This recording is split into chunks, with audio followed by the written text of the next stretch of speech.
Hi everyone, Shannon Petrovich with Therapist Talks. This is Depression Part 2, Critical Coping Strategies. So in the previous video, we talked about depression decoded, how to understand the diagnosis, the symptoms, and what kind of help you need. In this video, we'll talk about the many critical coping strategies that are just as important, maybe even more so. So we talked about the fact that depression is the depletion of serotonin and the other happy neurotransmitters in the brain, and that improving this brain chemistry is what treatment is all about. But now there's plenty of science to show that exercise improves brain chemistry, as does relaxation, meditation, prayer, AA meetings, music, art, singing. All of the things that make you feel well are actually making you truly better inside. So according to the Mayo Clinic, exercise has a calming effect on the central nervous system. It releases chemicals like endorphins, which boost mood, and it also reduces immune system chemicals that may worsen depression. All types of exercise help treat depression, but it's best to exercise regularly. So think outside the box. In fact, throw the box out. Find something you like to do. Everyone is unique and needs to find their favorite type of activity, whether it's playing with your grandkids or playing at the dog park. If you don't have a dog, volunteer at the local animal shelter, join a sports team, try yoga or kickboxing. Find something that you like to do so that it doesn't become a chore, but it's actually fun. The second strategy is to cut back on social media time. I know you're on social media right now, but be that as it may, research has shown that increased social media usage actually causes and contributes to depression and low self-esteem. So social media might be addicting, and it also is something that is making you probably feel worse about yourself.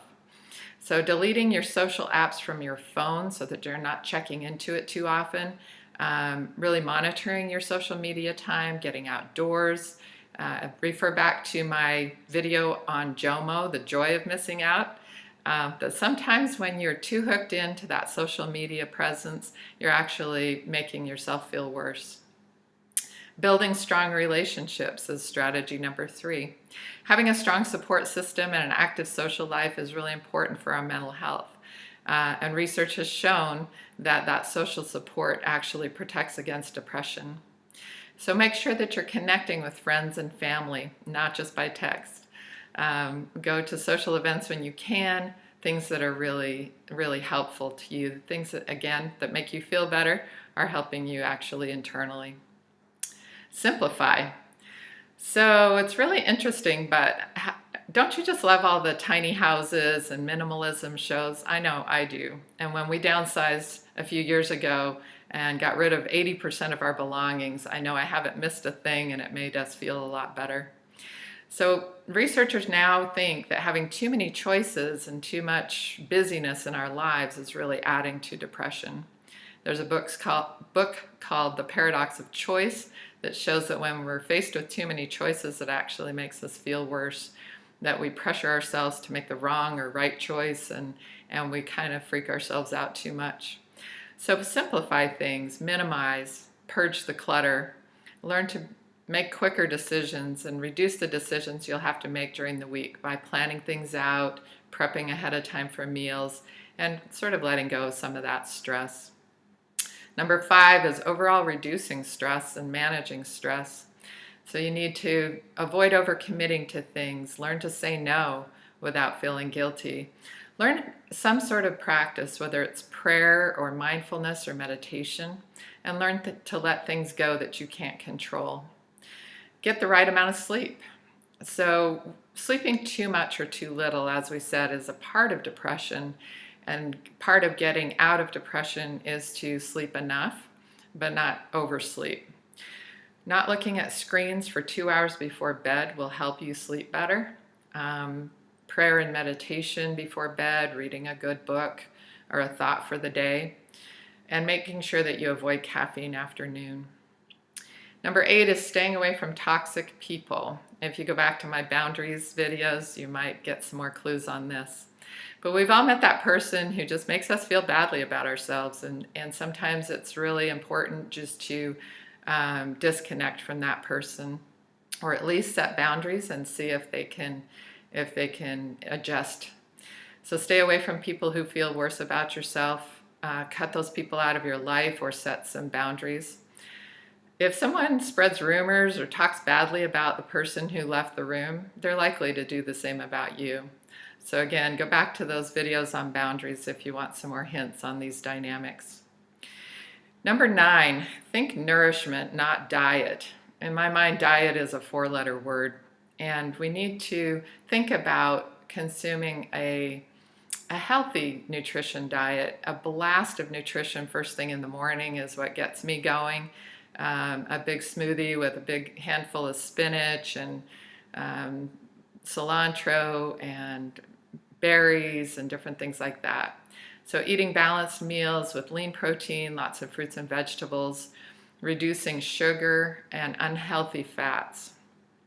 Watch some documentaries like Fed Up or Super Size Me about the effects of sugar and processed food on our moods, and eliminate those as much as possible. Reduce or stop using alcohol, drugs, and nicotine. The excessive use of alcohol or any drug is not only associated with higher risks of depression, but also higher risks of depression relapse. So a lot of times people will say, I drink because I'm depressed. Well, you're ingesting depression-causing substances in alcohol, nicotine, and other drugs. So think about, again, nourishing your system and calming your system. Number 13, recognize triggers and honor your grief and trauma. So sometimes grief, trauma, and different things like this have been a trigger for and exacerbated a depression.